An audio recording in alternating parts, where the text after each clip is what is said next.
Guys, so ang dami nakuha palaka. Guys, so Magandang buhay mga idol. For today's video nga ay pumunta ako dito sa bukid para manguha ng gulay. Kapag weekends ay dito ako tumatambay para maghanap ng pang-ulam. At dito nga ay nanguha ako ng talbos ng kamote. Nagpasadya na ako ng gunting dyan mga idol para hindi na ako mahirapan manguha. At para hindi na rin masira yung mga tanim na kamote mga idol. Sa sobrang mahal na mga bilihin ngayon ay sobrang laking bagay na meron ka mapagkukunan na libreng pang-ulam. At habang nangunguha ako dyan mga idol ay mag-shoutout muna tayo. Shoutout kay Junric Abrigo Mindahaw ng Cebu City. Shoutout kay Gina Erosido ng Talisay, Cebu.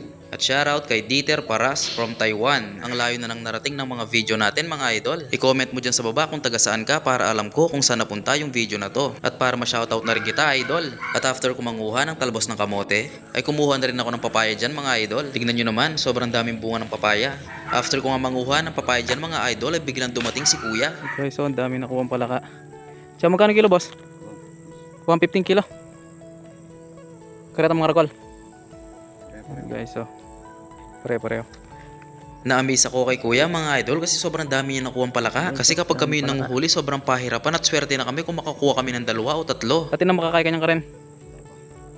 O pagkaya mo kumetong kilo. O sige.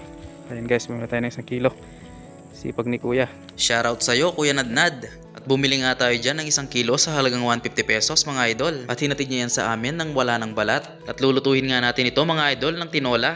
Pasintabi po sa mga hindi kumakain ng palaka. Ito po ay delicacy sa aming mga kapangpangan. Salamat sa panonood mga idol, hanggang sa muli, mga tampo.